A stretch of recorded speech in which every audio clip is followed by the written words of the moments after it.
Well, thank you for joining us today for our second video podcast. Aaron and I didn't change. It is the same day as our first video podcast recording, so you're welcome. Or we really like these outfits, I mean, and we just wear them all the time. Yeah, I mean, that's a really good outfit. Anyway, our guest today, I'm excited to introduce you guys to, is Megan Almon. So Megan works for Life Training Institute, and some of you will be familiar with Scott Klusendorf and Life Training Institute, and Megan is a speaker. She travels all around, and she tells everybody all the things they need to know about the pro-life movement, and she trains all the people. And then her husband and her are really connected at Summit. So Tripp, her husband, runs the Summit Semester Program. If you don't know about the Summit Semester Program, you can't say that fast. Summit Semester Program. It's a mouthful. Summit Semester Program. We will link to that in the show notes because you want to know more about it. Maybe we can talk a little bit about it later. But anyway, so Tripp runs that, but of course Megan is present there. He is my husband, so I I live there too. It's a duo. It's a duo. And then she speaks at Summit, and she's written, and which my daughters would say the most important thing is she wrote an article in Brio. You know, that would be the most important. But she writes in other places too. So we're so glad that you're here with us today, Megan. Well, I love you both, so I'm excited to be here. I know. It's so fun. These are two of my favorite people. So I'm excited too. But anyway, we wanted to start off with just asking you, share a little bit with our listeners about where you grew up and did you grow up in a Christian home, that sort of thing. Okay. I grew up in Georgia, so Georgia, born and raised. And, you can take the girl out of the South, but it's real hard to take the South out of the girl. I did grow up in a home that was at least nominally Christian for most of my life. So I knew who Jesus was. My parents would teach me to pray and things like that. But I think that my dad actually became a faithful follower of Jesus when I was in high school. And that changed some things around my house in a big way. We started going to church more regularly instead of just on the big occasions and things like that. Did something happen with your dad, or? Well, we were attending a really small church in our community, and he started helping with the Sunday school and kind of getting more involved and asking bigger questions. My dad is such a student. He loves to learn. So anytime he wants to learn about something, he just goes all in. Nice. And he, I think, developed a great relationship with the pastor at that church who was able to answer those questions in ways that maybe he hadn't been able to think about before. That was big for him. So then your dad becomes a believer, and that affects your household, your family.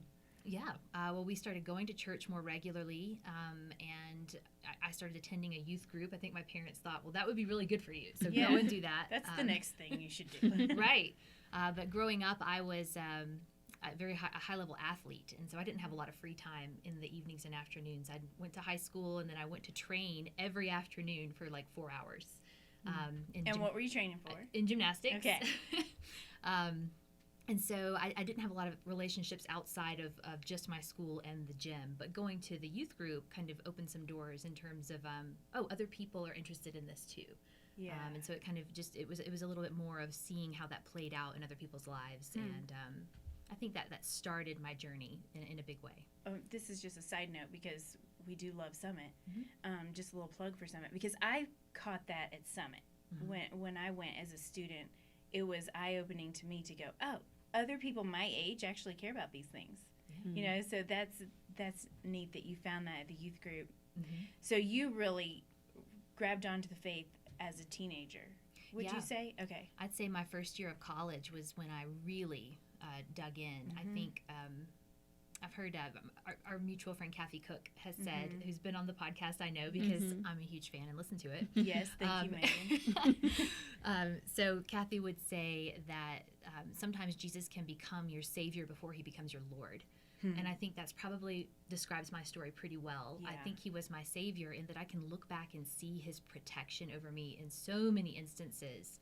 And it was in my first year of college when I was housed next door to some girls from a campus ministry. They were very involved with that, and they just befriended me. And being in a new place and not knowing a lot of people, that was huge. And so that was the place where I became very serious about my faith in ways that are almost comical, like putting things together like, oh, this affects like what I choose to wear day to day. You know, I Right. grew up mostly in a leotard in gymnastics, so I had to start thinking about things like that. Right. But it was almost funny in the way that played out and started shaping my life in important ways. So I think, yeah, college was when it really took root. So you were into gymnastics pretty strongly then. Did you go into college still doing gymnastics? Oh, no, that's a crazy part of my story, actually. The short version is that I gave it up. At the end of my senior year, I was just burned out. My coach, who had been my coach for a long time, one of my heroes, had left coaching for good reasons to be a dad and the husband that he needed to be. And a new coach came in, and we just did not see eye to eye, and things just kind of fell apart for me. And so I went to the University of Georgia, which was always my dream. I wanted to go to Georgia. I wanted to be a gymnast at Georgia. But they were the number one team in the country at the time. This is a little while ago. And I went just as a student because I thought my grandparents live in Athens, Georgia. I could be close to them, and I can really just enjoy the university where I always wanted to go. After about a year of being out of training, I was missing it. So I started teaching gymnastics to little bitty kids. That's a funny story in and of itself. Which I've seen you in action. Ah! It's pretty impressive. She's taught Hunter. Like, she was trying to teach him how to roll off the couch. Like, it was pretty impressive. I was like, stick the and she can landing. still do it. I mean, I'm telling you, this girl. A thing or two with a trampoline. Anyway, lots of nets. No, so the beginning of my sophomore year, I was teaching gymnastics for a program that was run by the collegiate coach. So he would coach the gymnastics girls in the morning for the University of Georgia, and then in the evening he ran this recreational program. And he knew me because I'd grown up not very far from there, and would go to the camps and things like that. So right after my sophomore year began at the university, he approached me and asked if I would consider walking on to the gymnastics team there because they were in need of other gymnasts. They had a small team that year, and they were plagued with a lot of injuries. And so that's a huge compliment. It was isn't huge. It was after I had really become serious about my faith, and the way I kind of saw it was, I had given that to God, and I feel like He was like, "Oh, we're going to do it my way. Here's a spot on this team." Nice. And that was an incredible. I walked on for a year, and that was all my dreams that came true as far as that point in my life. Right. So an incredible experience. Yeah. Was Tripp going there? Yes, that's where we met. And he was in gymnastics too, right? He was a gymnast too. Georgia doesn't have a men's team, but he was coaching high-level athletes like I had been before college in the same program where I started teaching the little kids. And so that's really where we met. And I just knew early on I had such a crush on him. Yeah. And then he asked me out, and the rest is kind of history. But Yeah. yeah. So Okay, so gymnast, and then ever since I've known you, you've been a pro-life speaker. So connect those dots. How did your passion really come in that area? Well, that took a while, actually. Again, baby Christian in college, just learning the basic tenets of the faith and trying to understand what those were. Tripp, who was a little bit farther along than me in his faith, always gave me that room to grow and just that grace. He was a great person to ask questions of, and I had good people in my life who would answer the right kind of questions. I finished college, my undergrad, in journalism because I love telling stories. So I set out on a path to do that, and I wrote feature articles about people. We moved from Athens to another town called Noonan, Georgia, which is where we lived for about 15 years. And for the first few of those years, I worked at the newspaper, and that's how I met people, and I got to tell their stories. And while working at that newspaper, I was asked to cover a local event, which was the Pregnancy Resource Center was having their annual fundraising banquet, which I don't know if a lot of people know, but that's how pregnancy care centers will raise their money. A lot of them will raise their money for the entire year at these fundraising events. So it was big news. Anybody who was anybody in the community was going to be at this banquet. I wasn't even supposed to go. The girl who sat next to me was supposed to go, and she went on a date instead. She blew off work early and went on a date. And so my editor came out and said, "Hey, here's a camera. You're going to cover this event. There's free food." That's like, all I I'm that's all there. I knew. I am there. I was like, okay. I actually had to call Trip and be like, I can't pick up Neely, our daughter. You're gonna have to pick her up. But I went, and the speaker that night was Scott Klusendorf, who is the president of the ministry I work for now. And that's really what did it. I remember being so captivated with his presentation. And he was doing, he was talking about the Pregnancy Care Center and what they do, but then he was offering this training as a part of that. So in other words, the audience was getting fed. They were learning, how can we be a voice for life in the community? And I remember putting my pencil down, and I remembered everything he said. I wrote about it later, but I was so enthralled, not just with the idea that you could talk about the issue of abortion that way, which I think that got my attention, but that you could talk about anything related to the faith that way. So he was doing apologetics, Christian apologetics, and I was just captivated with the idea of being able to tell those stories. So I went home, and that changed everything. I started becoming a little bit of a crazy person. I started reading nonfiction, which was the first indicator that something was different. I had a lot of books that I had a dictionary that I would carry around because I didn't know a lot of these terms that were in the books, like systematic theology and different things like that. And after a couple of years, Tripp sat me down and said, hey, I think that we need to send you back to school. I think that this is something that you could really do something special with and tell some different kinds of stories. So let's do that. And he made it possible.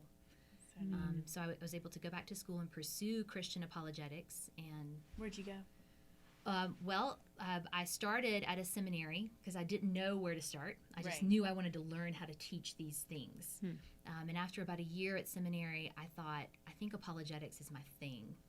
Because I would sit in class and not be able to understand a lot. I was still learning the terminology. And I remember raising my hand in class and saying something like, I don't know what that word exactly means that you just said, but I know that you can't say that and what you said 5 minutes ago because they don't go together. Right. And so it just kind of clicked for me. And I ended up at Biola doing their modular distance program in Christian apologetics. It's a Master of Arts degree. So it was great. Wow.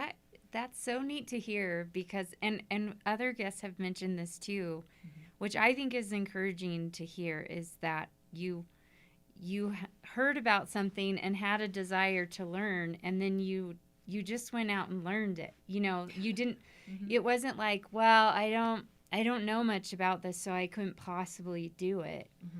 That you saw something, and I of course love how your husband just saw that in you too, and then encouraged you in that, because we need people like that in our lives, right? Who are saying, you can do this. If you put the work in, you could do this. And so that's a really encouraging thing and reminder that if we don't know something about something, we can learn. And there's really no end to all that we can learn. Yeah. And how your gifting with storytelling and your love for stories really jettisoned you in that direction. That's cool too, that you can take, your giftings are still there, still being played out. I love that. So, okay, but you really pursued a friendship with Scott Klusendorf. Tell us how that happened, because that's funny. Well, I never forgot hearing him speak that first night. And the more that I studied in Christian apologetics, and really, for those who want to learn about it, you just, even going to get the master's degree, which I didn't have to do what I do, but I'm glad I did, because Biola's program is fantastic. You really just get the lay of the land. And if you want to do it as a career, then you tend to need to specialize in something. And so it always kept coming back to the pro-life apologetics for me, mainly because one of the things that Scott talked about was the intrinsic worth of every single human being. And just that message, I thought, that's what I gravitated toward. I thought, if I get to talk about what it means to be human and valuable, to have this intrinsic dignity that nobody can take from you, that's an empowering thing to think about and talk about. Kind of right smack at the center of what we all share, what makes us human. And so it just kept coming back to that. I wanted to tell those human stories. And I didn't mention this, but prior to journalism, I majored in art for 2 years. And so that the whole idea of the beauty of that truth excited me.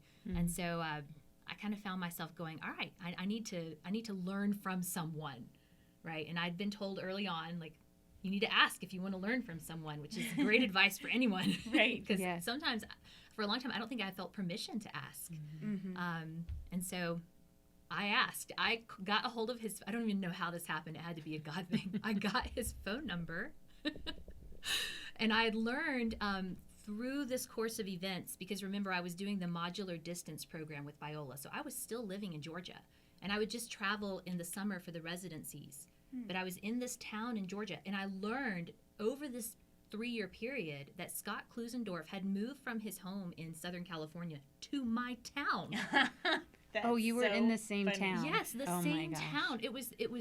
It's as crazy as it So sounds. did you show up on his doorstep? No, but almost. Like I got a hold of his phone number, which was crazy to begin with, and I sat down and rehearsed what I was going to say, because I thought, I cannot sound like a crazy person. Right. I have to sound calm and cool and collected so that he will want to teach me, right? And not block your phone number from his phone. So you're like, I heard you this one time and I really want to learn from you, and will you be my mentor for life? That's basically exactly what I said. Even though you had rehearsed it. I did. I said, he picked up the phone. He said, hello, this is Scott. And I said, hi, my name is Megan, and I really need for you to know who I am. That was the first thing that came out of my mouth. And he was so gracious and kind. Which He is, as you guys know. But he started to ask me some questions about why I was interested in all of this. And then he started to do the thing he does with anybody who says they're interested and wants to learn from him. He said, all right, what we're going to do is you're going to start by reading these 5 books. And once you've read them and like underlined and done all the stuff, then call me back and we'll talk about it. Because that's kind of a gauge of, are you serious? Sure. Are you going to dive in? You're really serious if you're going to read all 5 books. And the nerd that I was like, I read those already. I was like, are there more? And so I think at that point he's like, okay, all right. Yeah. So I started. I did want him. I wanted to be on his radar because I did want to keep learning from him. And so I asked him, "Can I send you papers that I write for school, or can I call you if I have a question?" And he said, "Absolutely." And so I did that. And the first step into working with Life Training Institute was working for the blog. Because there is a blog it's not as strong as it used to be, but we do have one. And so I started writing for the blog. And pretty soon after that, he said, okay, then I'm going to mentor you to be a speaker. So he asked me to come on board. But yeah, he says that I bugged him until he hired me. But that's not the way I see it. So everyone has heard it here. I mean, I kind of interpret it that way. Okay. That's fair. But it's a genuine bugging. Yes. I mean, he says it smilingly. So Yes. Yeah. Well, it seems to me through your story, I'm thinking, okay, that took a lot of humility, and it also took a lot of courage, which I also think matches you well then with being a speaker on the pro-life topic, because this is not a topic that is unattached to emotion and to real life and to hurting. Yeah. And I know even that I am sensitive to speakers who speak on the topic, just being a teen mom myself, having lots of friends and family members that have had abortion, loving those people, knowing what it's like to be in a crisis pregnancy. So all of these things, I think, it takes a special person to be able, like Scott is, and like you are, where you guys talk about the issue in a way that communicates truth, but also it has got to be wrapped in love and in this reminder of our intrinsic value as human beings. Yeah. And then in God's grace, of course, because as you know, so many audiences you'll speak to, you don't know who's been affected by this topic of abortion. It could be a kid sitting in the audience whose mom had an abortion. It could be someone sitting there who's had an abortion or whatever. So it seems to me the humility and courage that it took to do that probably has served you well in speaking about the topic. But have you gotten a lot of, how many years now have you been doing it? About a decade. Okay, so you have a lot of years now under your belt, but I don't know. I guess just I would love to hear any stories of just how do you handle this topic of such a hard topic? How do you handle it with, the love of Christ, the grace of Christ, and the truth of Christ? Yeah, I think I had to learn a posture. I had to learn how to even approach thinking about, speaking about it before I could do that well. And so part of that is, do I really believe what it is I'm saying? And if I'm going to talk about the fact that every single human being, from the moment that they come into existence at conception, which we can talk about scientifically and philosophically, which as we do at Life Training Institute, and make a case for that. But if it's true that every single one of us shares this intrinsic dignity that was endowed to us by God, that cannot be taken from us, we can't give it away, and I've seen people try to do that. If that is true, then that has to inform the way we talk about, think about, feel about this issue. So that means that the people who disagree with me when that happens, who in an audience setting, it doesn't happen all that often, because I think the way that I've been trained by Scott and other great teachers to come in and present the material kind of takes people by surprise. They're not expecting that kind of approach. So oftentimes the element of surprise is in our favor with an audience, and they're very attentive and respectful. But if there's ever those opportunities or those times when someone is heated and coming at me, I have to remember that person is just as intrinsically worthy as those babies that we're trying to protect at LTI. And if I treat them differently, then I'm the one who's being inconsistent, and they should call me out on that. So I think that just thinking about that, thinking about the playing field when it comes to abortion, knowing that the common denominator, no matter where someone stands on the spectrum, from pro-choice to pro-life, and I have friends just like you do who disagree with me, or who've had abortions, but the common thing that I see is that somewhere deep down, for some of them, or for all of them, there's a lot of pain there. They carry a lot of pain. Nobody makes that decision flippantly. And we can't characterize it wrongly and talk about it well. So I guess the grace of Christ is the simple answer, but there's a lot of thoughtfulness that goes into that, and a lot of help from the Holy Spirit. I know that there are times I get down from a platform or leave a conversation and think to myself, I don't really know what I just said.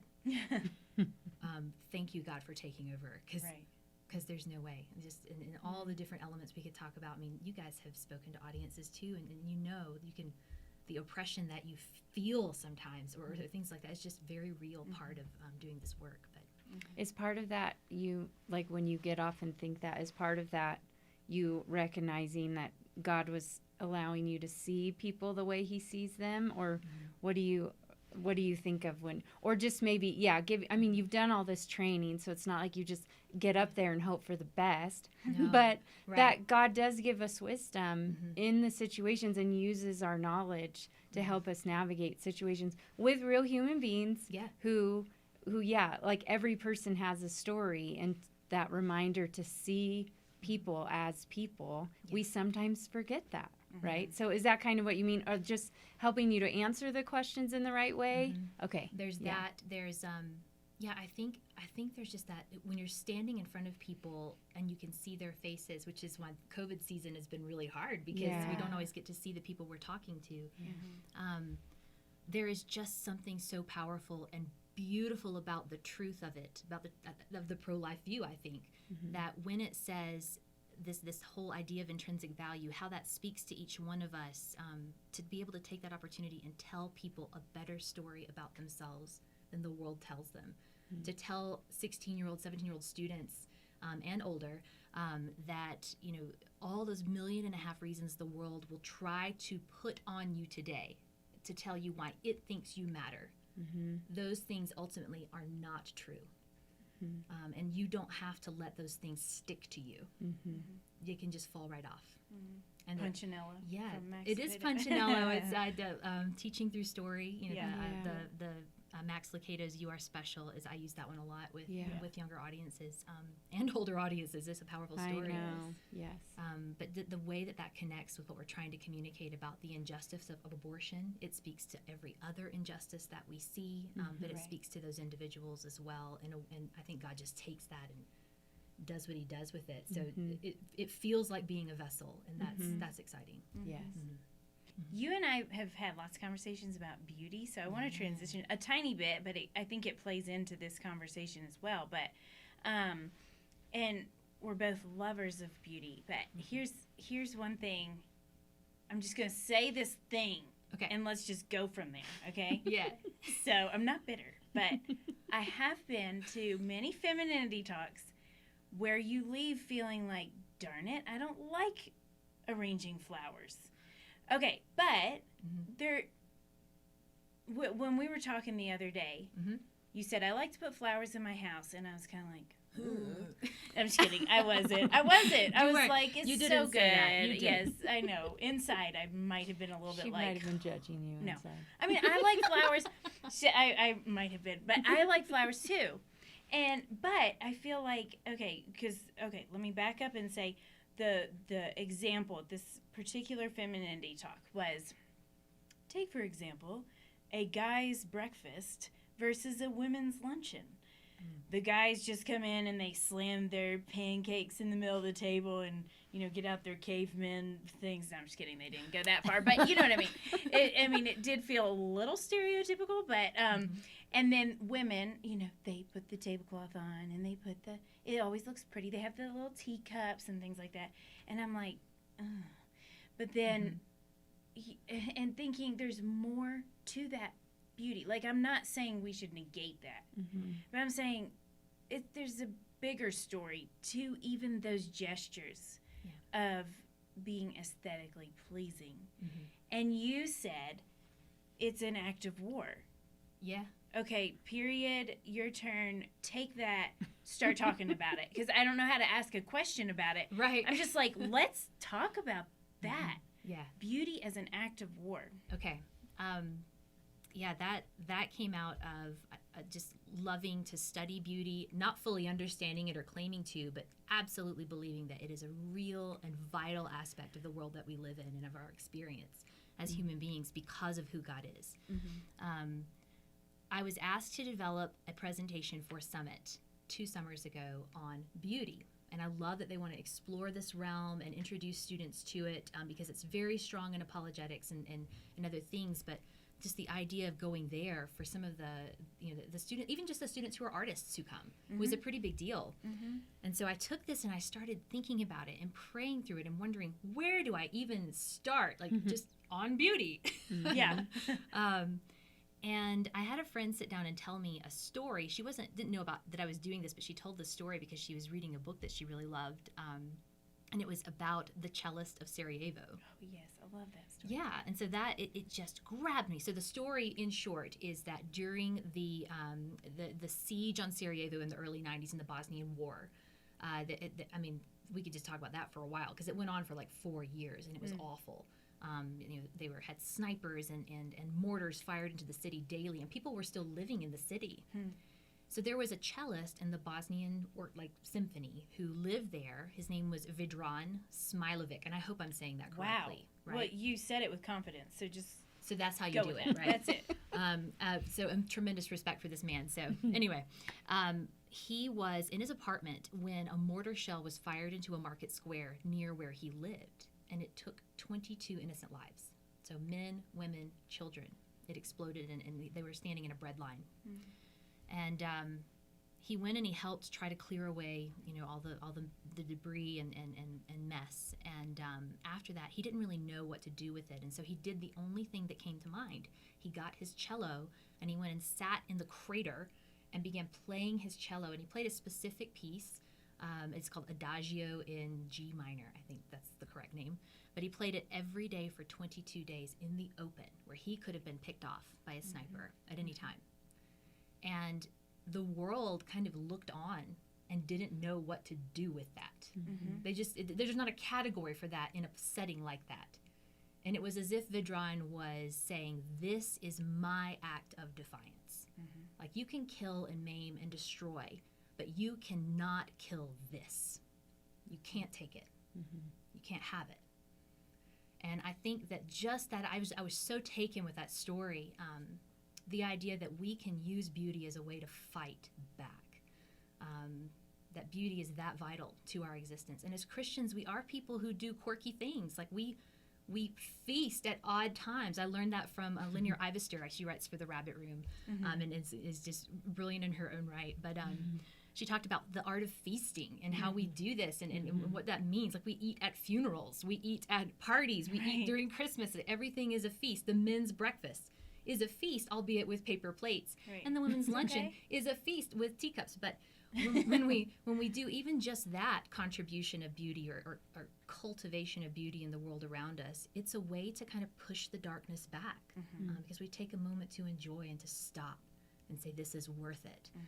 And so with the students, the way that came out, because I had to get really practical, thinking about, the 17-year-old boys in the audience who were not going to be interested in flower arrangements. Right. How do I reach them and connect with them on this?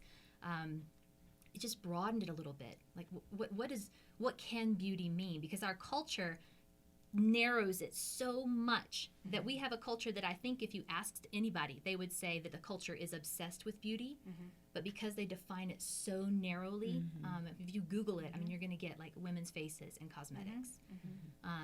Because they define it so narrowly, we really live in a culture that's starving for beauty. Right. And so for these students to kind of reach that in them and point out, every single person listening, every single person in my audiences has a creative capacity. They have something hardwired in them because they bear God's image. And they are made to create they're with the things God gave us. And when we do that in any way that cultivates beauty, whether it's bringing order to chaos, whether it's organizing a space or painting something, making music, repairing a car engine. My brother-in-law would talk about, a Subaru engine the way I would talk about Botticelli's Venus. Like, it's for real. But whatever we can do in that direction, it's our way of declaring war on all that is broken and dying in the world around us. And so I think that where that kind of came connected for me with what I already talk about when it comes to human dignity, that was kind of a natural step. Right. Is we can reach people there because beauty has that way of kind of sneaking past your defenses. You don't, before you're aware of what's happened. And beauty makes us do crazy things like build houses on the edges of cliffs. Like, it makes no practical sense whatsoever. So when we're able to tell beautiful stories or live beautiful lives to the glory of God, I think that does reach people in a way that maybe our words by themselves can't. Yeah. That's such a good way to look at it too. And I think to your point of image bearers, and that is how, this idea of like how are we made in God's image is a lot of times misunderstood, because we think of just our physical bodies and God doesn't have a physical body. But this is one of those ways that, that reveals how we're made in God's image. And one way is that we are drawn to beauty and that we are creators of it. We have the capacity to. Now, we can also create evil and ugly things too. But when we are creating and tapping into beauty, that's really when we are in touch with our image bearingness about us, and there is some music in particular is one of those mysteries. Like, I've heard an older Jewish gentleman that I like to listen to, and he gives this argument for God, and he thinks one argument for God's existence is that we have music, because he says there's no reason, if we were just these evolutionary beings, that we would have a thing like music, because there's no like practical reason to have it. And yet we can all picture that scene you described of the man playing the cello, and it's so powerful. And like, what is that? And that brings, the women's tea to its proper perspective, I think, where we can see, putting thought into creating a beautiful space is really an amazing thing. It really is. And we ought to care about this thing called beauty, even though it will, like your brother-in-law, you said, the engine. Yeah.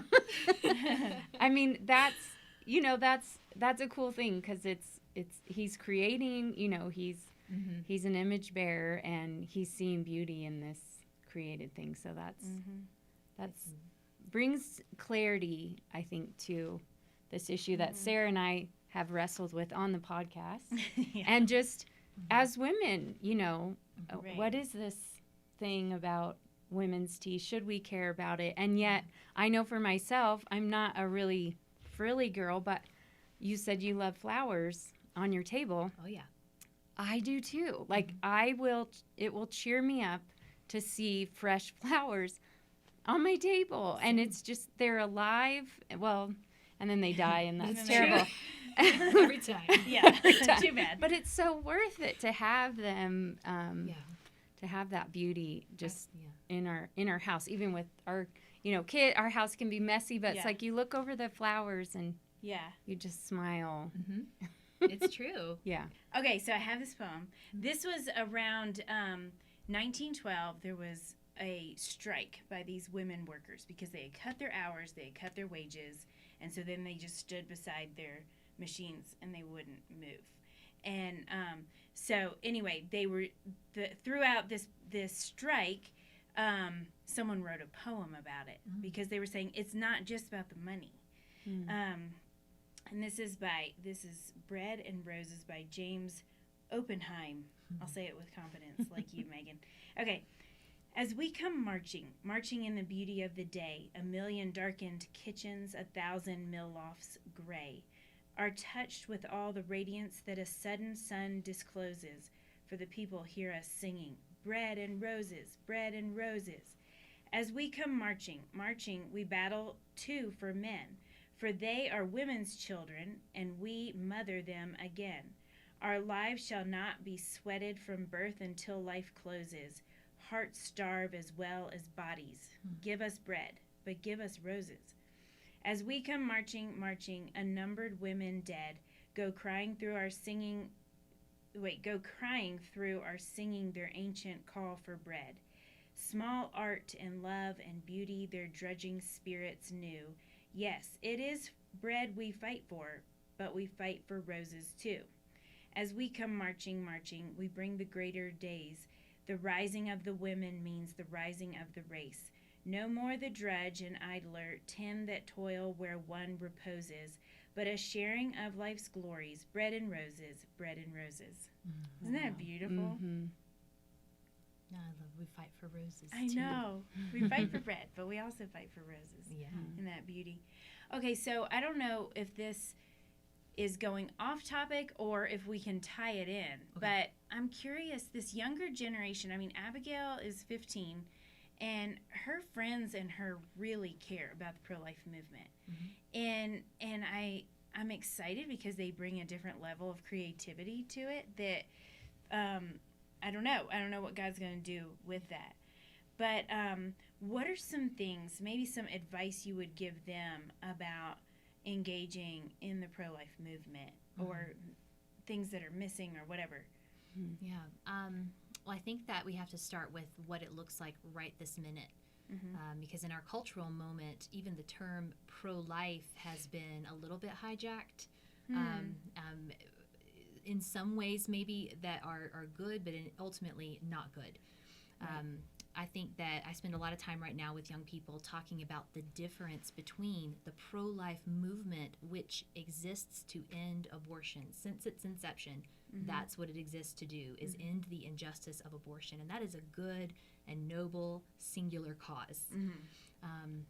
More and more these days, I think we hear, especially with the election cycle that just happened, and it's still happening, I guess, but it's just happened. We hear, well, if you're pro-life in this way, like you want to save babies, then you're not wholly pro-life because you don't care about all these other issues. As if the pro-life movement's job is to cure all of these issues, and that is just not the case. Scott would say, nobody's getting onto the American Cancer Society for not curing heart disease while they're at it. You know, Right. It's okay to be focused on one very important thing.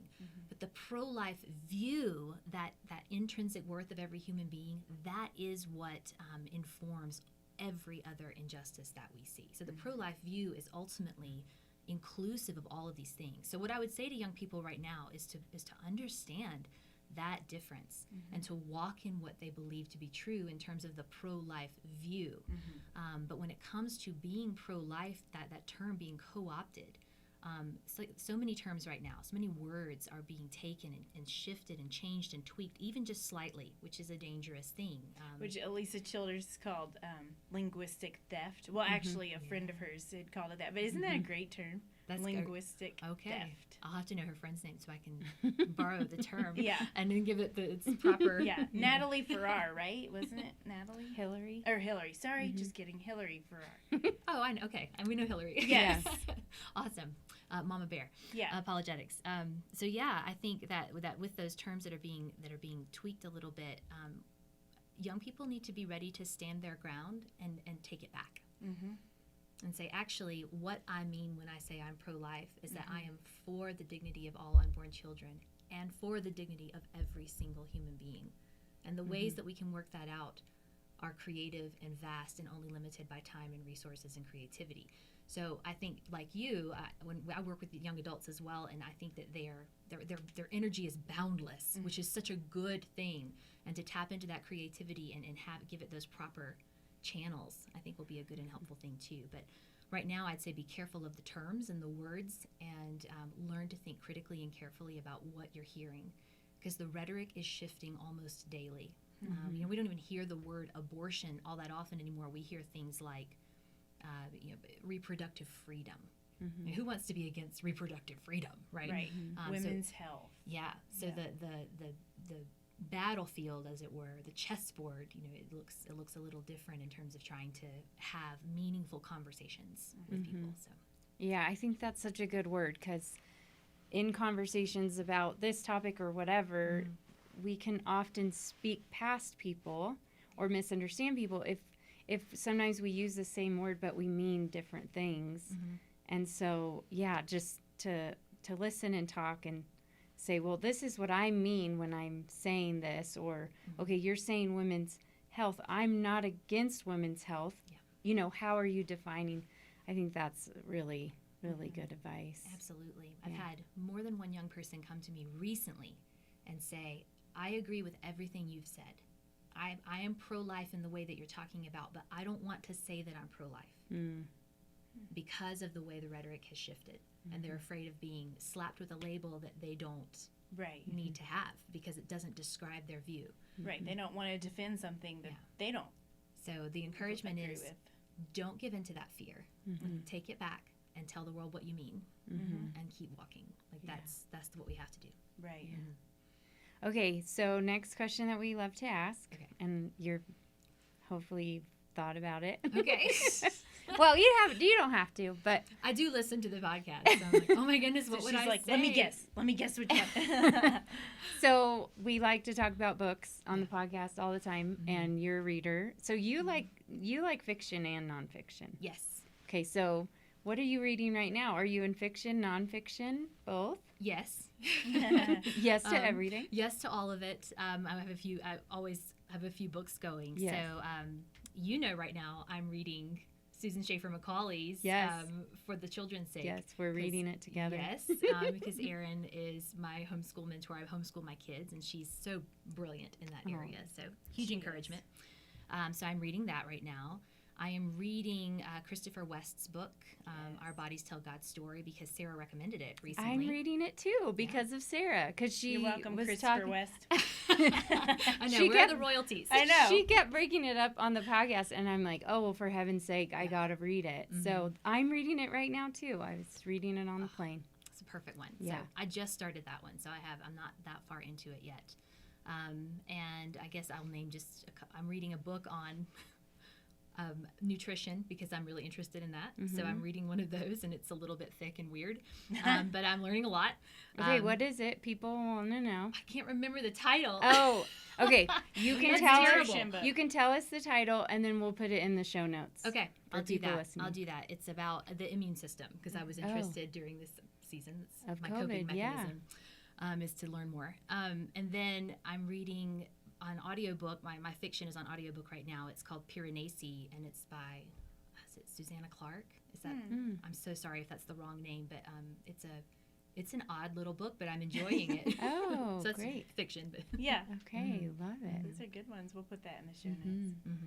I've never heard of that one. The story. Mm-mm. yeah, it's blowing my mind so far. So Whoa, blowing your mind. Okay. So last question. Okay. Which woman from history would you have coffee with? Well, since I'm here with both of you right now, and I would love having coffee with you guys anytime, I would say Dorothy Sayers.